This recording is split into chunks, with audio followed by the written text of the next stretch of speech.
Salut tout le monde, ça me fait plaisir d'être là encore pour vous autres. Et puis je suis rempli d'un zèle qui déborde. Puis c'est ça, ce que je vous partage, des fois c'est peut-être dur à entendre, c'est peut-être difficile à accepter, mais ça vaut vraiment la peine qu'on entende ces choses-là parce qu'on en a vraiment besoin. Jésus-Christ revient, puis on a besoin d'être sa coche.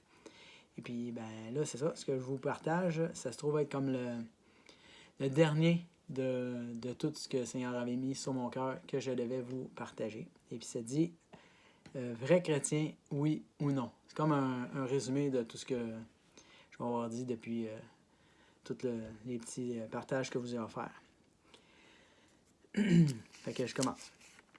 Que ma vie en Jésus-Christ soit vécue dans la reconnaissance de mon salut comme au premier jour où j'ai reçu son pardon, émerveillé de son amour pour moi, rempli de zèle à vouloir le servir, à vouloir parler et répandre son amour. Ouais. Oui, comme au premier jour de mon salut. Je puisse vivre dans une repentance sincère et une crainte respectueuse à vouloir marcher dans la sainteté. Que le centre de mes pensées soit de me sanctifier et de rester pur dans l'humilité à répandre la bonne nouvelle du retour de notre Sauveur Jésus-Christ. Je capote, j'ai hâte que Jésus revienne, puis j'espère que c'est comme ça pour vous autres aussi. Ici, ben, je fais comme un petit résumé de la foi, comment est-ce qu'on doit la vivre, comment est-ce que je la vis. C'est dans une sincère repentance. Je mets beaucoup d'accent sur la sanctification. Je veux vivre dans la reconnaissance de mon salut et être rempli d'humilité. Je vais être rempli d'un amour qui est plein de zèle, qui est avec le courage, la persévérance, la détermination et la joie. Puis c'est ça. J'attends le retour de Jésus, je veux le répandre, et puis c'est une bonne nouvelle. Jésus-Christ est venu sur la terre nous donner une espérance, nous donner la vie éternelle dans son pardon. Et puis, ben, il va revenir, puis ça, c'est vraiment la bonne nouvelle que nous avons à annoncer. Puis c'est pour très, très bientôt. La vie chrétienne, c'est un combat et du renoncement. Nous avons la victoire en Jésus-Christ, et cette victoire est réservée à ceux qui demeurent en lui. On a d'affaires à demeurer en Jésus-Christ. Ça ne laisse pas de place à se dorloter. On n'a pas de temps de se dorloter, là. Ça ne marche pas, là. Dans les plaisirs du monde, on ne peut pas servir Dieu et Mammon. C'est clair. Que notre vie soit purifiée de toutes les souillures de ce monde. That's it, that's all, on fait un ménage au complet. Quelle est la perception que nous avons de la vie chrétienne? Sous quelle influence nous vivons la foi chrétienne? Appartenons-nous réellement à Jésus-Christ? C'est un gros point d'interrogation. Et des fois, on pense qu'on est bien sur la coche, mais il y a bien des petites fissures, des petites failles. Puis il faut que ça s'incline. Nous sommes au milieu d'une guerre spirituelle entre les forces du mal et du bien, entre le diable et Dieu. L'homme tire son origine de Dieu. C'est Dieu qui l'a créé. Et à la base, nous avons été créés parfaits et sans péché à l'image de Dieu. Mais là, comme c'est là, c'est pas le cas. Dans les lieux célestes, dans la sainteté de Dieu, les anges sont à son service et lui rendent continuellement gloire. Et pourtant, il y a eu une guerre dans le ciel. Satan, le diable, était un chérubin protecteur très près de Dieu. Cet ange était très beau et puissant, tellement beau et puissant qu'il a pensé pouvoir être comme Dieu et recevoir la gloire et l'adoration comme Dieu. Il a fini par perdre sa place. C'est qui a coûté très cher. Il a perdu sa place auprès de Dieu. Il a été chassé du ciel, puis il a entraîné avec lui un tiers des anges qui ont été séduits avec lui. Ils ont été en même temps soignés, ils ont été chassés du ciel. L'astre brillant, Lucifer, le diable, Satan, a un pouvoir de séduction très puissant. Il a le pouvoir de se déguiser en ange de lumière et d'avoir l'aspect de la vérité. L'aspect de la vérité, c'est très proche de la vérité. Nous ne pouvons pas vivre notre foi dans l'aspect de la vérité et encore moins dans la satisfaction de notre vie, dans les séductions du monde et de penser pouvoir vivre et partager l'éternité avec Dieu. C'est impossible. Avons-nous été séduits par ces mensonges? Dieu est 3 fois saint. C'est pourquoi il nous appelle à la sainteté. Le péché n'a pas de place en sa présence. C'est pourquoi C'est pourquoi il nous pardonne nos péchés et nous purifie de toute iniquité. C'est hyper important. L'application de nos péchés, ça doit être vraiment ça coche. Bon, le téléphone sonne, mais j'ai pas le temps d'aller répondre. La sainteté n'est pas une option pour le chrétien, mais c'est une obligation. La foi, c'est ce qui nous couvre. C'est par la foi qu'on reçoit le pardon de nos péchés. C'est par la repentance qu'on devient saint parce que Jésus-Christ, il nous pardonne nos péchés, puis après ça, il nous emmène dans la sainteté. C'est la foi qui nous ouvre le ciel. Le pardon par une sincère repentance et la sainteté, c'est ce qui nous permet d'y entrer. Le pécheur ne peut pas entrer au ciel, même s'il croit en Jésus. C'est un mensonge du diable. Le pécheur doit vivre une vie de repentance, de sainteté, dans l'amour et l'humilité. Il doit fuir le péché et résister au diable. Dieu pardonne le pécheur repentant. Sans repentance, il n'y a pas de pardon. Avons-nous la bonne façon de vivre la vie chrétienne? C'est important de savoir, on a-tu la bonne façon de vivre la vie chrétienne? Pour commencer, nous devons connaître et comprendre ce que c'est la grâce de Dieu. La grâce de Dieu pardonne les péchés. Les péchés sont pardonnés par le passage de la repentance. La repentance veut dire « je regrette sincèrement et que je ne recommencerai plus ». La grâce, elle a 2 pouvoirs. Elle a 2 pouvoirs. Elle nous assure la résurrection et la vie éternelle. Pour commencer, la grâce de Dieu nous pardonne nos péchés. Ça nous lave. Et après, le pardon, la grâce nous conduit à la victoire sur le péché. Ça ne s'arrête pas juste au pardon. Ça nous emmène dans la victoire sur le péché. La grâce nous pousse à vaincre le péché. La grâce qui sauve le pécheur perdu, c'est celle de la victoire sur le péché. Cette victoire est en Jésus-Christ. Wow! Bon, le diable nous séduit en nous disant que Dieu est bon, il nous pardonne tous nos péchés. On peut pécher autant qu'on est sous la grâce. On a sa protection, on va au ciel. Le diable nous dit que on a bien lutté, même si on pêche une petite fois, c'est pas grave. Quand même, un bon chrétien, tu peux tomber, Dieu il comprend ça. Le diable nous dit, vis ta vie comme tu veux, tu as juste à te repentir un peu plus tard, puis revenir à la foi. Pas grave. Le diable nous dit, l'important, c'est de croire en Jésus pour aller au ciel. Ce que tu fais, ça a peu d'importance, pourvu que tu crois en Jésus. Le diable nous dit, vis ta vie comme tu veux, pourvu que tu te repentes juste avant de mourir. Ça ne marche pas de même. La grâce n'est pas complice de nos péchés, mais pas en tout. La grâce ne nous donne pas le droit ou la permission de pouvoir pécher. Non. Tout en pensant pouvoir être pardonné sans avoir une réelle repentance, sans avoir l'intention de changer de vie. Il faut absolument que quand on reçoit Jésus-Christ, qu'on reçoit le pardon, par la repentance dans nos vies, il faut absolument vivre avec l'intention de ne pas marcher dans le péché. La grâce nous conduit plutôt à la victoire sur nos dépendances et nos faiblesses.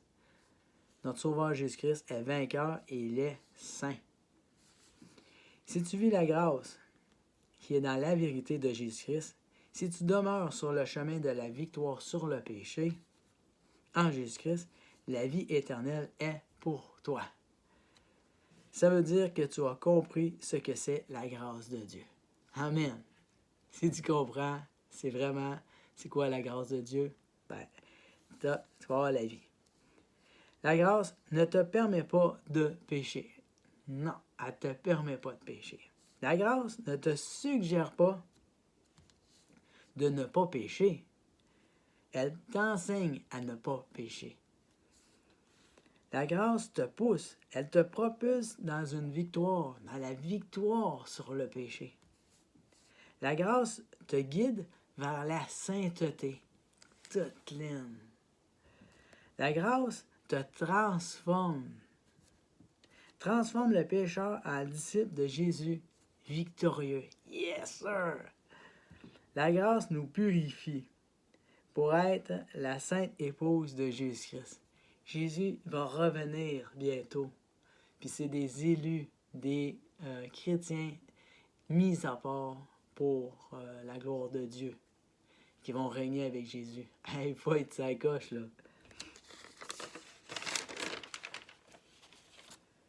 De quelle façon nous devons vaincre le péché et les tentations de ce monde? La Bible nous enseigne très clairement sur ce sujet.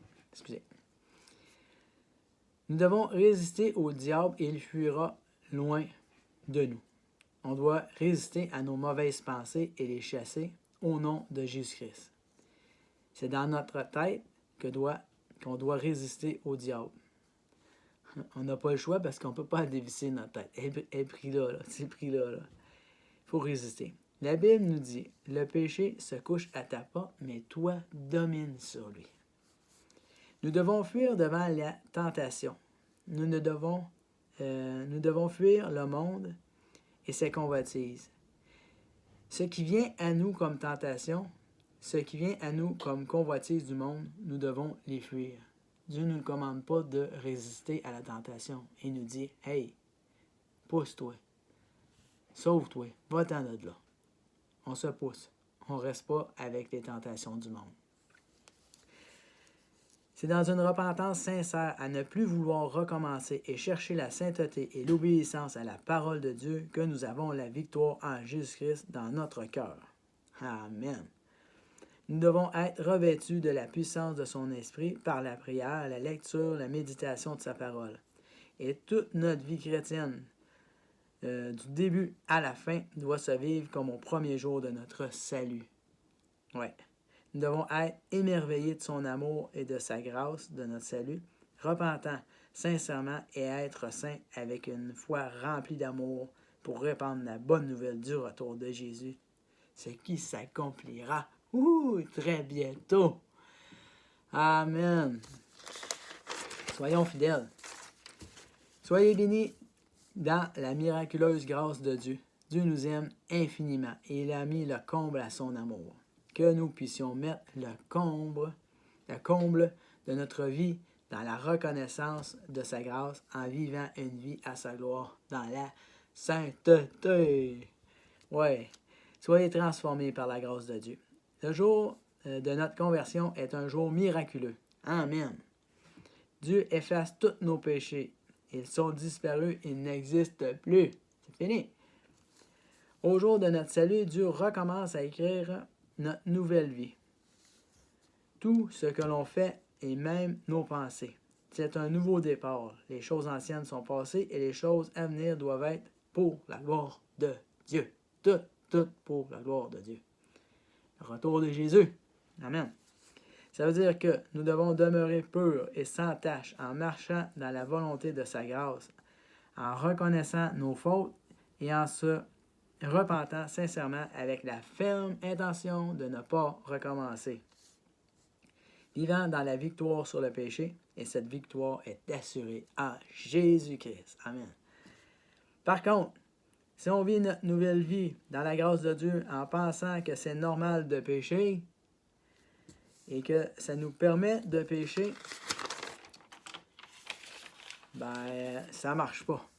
Si on se donne du lousse et la possibilité de se relâcher, si nous vivons une vie partagée avec Dieu et le monde et ses convoitises, on a un sérieux problème. Il faut le régler, ce problème-là. Parce que nous ne sommes pas purs et sans tache. Et c'est pour cette raison qu'il nous sera impossible de franchir les portes du ciel. Très important d'être sa coche. On a un sérieux problème parce que nous ne sommes pas purs et sans tache. Et c'est pour cette raison qu'il nous sera impossible de franchir les portes du ciel. Tout est pris en note dans notre nouvelle vie. Tout doit être purifié et sans tache. C'est obligatoire, ce n'est pas une option. Okay? Il faut vraiment que ça rentre dans notre tête. On n'a pas l'option de marcher de travers. En étant Jésus-Christ, on a un témoignage de sa gloire. On répand la bonne nouvelle de son retour. Il faut être sa coche. L'épouse de Jésus-Christ vit sa vie dans la pureté de la grâce. Elle a compris qu'elle n'a pas le droit de pécher et de vivre dans le monde. L'épouse de Jésus-Christ vit avec un seul but, être saint, être sainte, par la puissance qui est miraculeuse de la grâce de Dieu. C'est une vie de victoire sur le monde. Tout chrétien mal affermi et partagé sous l'influence de ce monde n'entrera pas dans le repos éternel. Je le répète. Tout chrétien mal affermi et partagé sous l'influence de ce monde n'entreront pas dans le repos éternel. Le ciel de gloire est réservé à la sainte épouse de Jésus-Christ. Cette épouse se garde sainte et attend son retour. Jésus-Christ revient, il est à la porte tout près. Je vous souhaite d'avoir une vie mise à part, une vie transformée, miraculeuse. Une vie transformée dans le miraculeux, dans lequel on ne discerne aucune trace de ce monde de perdition. Gloire à Dieu pour les super-héros de la foi. Ouais, wow. Les élus, l'épouse de Jésus-Christ. Je vous le dis, ce n'est pas moi qui vous le dis, mais c'est le Saint-Esprit de Dieu qui parle en moi. Ce que je vous partage, c'est pas des choses que je vous dis à vous autres. C'est le Seigneur qui m'a parlé. Je fais juste vous transmettre ce qu'il m'a dit. Puis je le fais par amour. Parce que j'aime Jésus, puis je crois que c'est nécessaire qu'on entende ces choses-là. Si vous ne vivez pas la grâce de Dieu de la bonne façon, ça veut dire que vous vivez pour le jour de votre perdition. Je vais le répéter. Si vous ne vivez pas la grâce de Dieu de la bonne façon, ça veut dire que vous vivez pour le jour de votre perdition. Le diable a le pouvoir de nous réclamer parce que nous lui appartenons. Si on vit sous ses séductions. C'est à ces pauvres et misérables chrétiens que Dieu dira, « Retirez-vous de moi, vous qui commettez l'iniquité, je ne vous ai jamais connu. » C'est triste. Je dis, « Soyez transformés dans la gloire de sa grâce miraculeuse qui a le pouvoir de nous rendre saints. Purifions-nous de notre... En fait, je vais le relire. Je me suis un petit peu fourché. Désolé. Soyez transformés dans la gloire de sa grâce miraculeuse qui a le pouvoir de nous rendre saints. » Puis là, je vais défiler des prières. « Purifie-nous de notre lèpre mondaine. Redresse notre corps qui est courbé et prosterné dans les convoitises de ce monde. Ce corps incapable de se relever. » Un autre bout de prière. « Délivre-nous parce qu'on est boiteux marchant un pied dans le monde et un pied à l'Église. Que l'on retrouve la vue, parce qu'on est aveuglé par le mensonge de ce monde. Parce que l'on voit, parce que l'on voit, on croit. Attendez un petit peu. Parce que ce que l'on voit, on le croit pour une vérité. Et c'est le diable qui nous aveugle, en se déguisant en ange de lumière. On oublie de vérifier tout à la lumière de la parole de Dieu. Délivre-nous parce qu'on est sourd, parce qu'on ne veut pas entendre ce que le Saint-Esprit nous commande de faire. On préfère vivre une vie sans trop d'engagement. On préfère avoir l'air d'être chrétien. Moi, je dis attention. Préparons-nous. Dieu vomira. C'est quand même tough, là. Préparons-nous. Dieu vomira celui et celle qui ne veut pas recevoir la guérison miraculeuse. Dieu veut guérir notre âme. On a besoin d'être à l'œuvre sainte et parfaite de sa parole. On a besoin vraiment d'être guéri. Puis d'être saint. Cette guérison s'opère par la repentance et une marche de sainteté en dehors de ce monde. Par la puissance du Saint-Esprit, Dieu nous aime et nous parle personnellement. Il me parle personnellement, il vous parle personnellement. Dieu a tout donné. Tu dois tout donner aussi. Tu dois tout faire pour être saint. Tu dois recevoir la guérison miraculeuse de ta vie. Au nom de Jésus-Christ de Nazareth, ressuscité. Que ce soit pour toi un nouveau jour de vie éternelle, libéré de ta chair. Libéré de ta chair qui te conduit en enfer. Il faut comprendre. Comprends que tu dois tout abandonner, et je n'exagère pas en disant tout.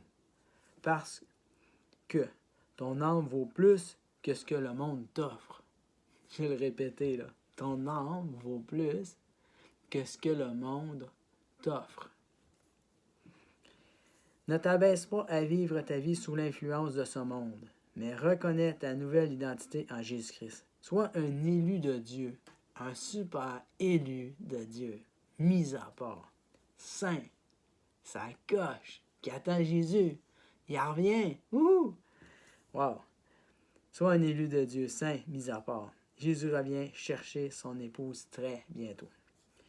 Je veux que tu saches que j'ai prié pour toi, que tu reçoives la guérison spirituelle de ta vie.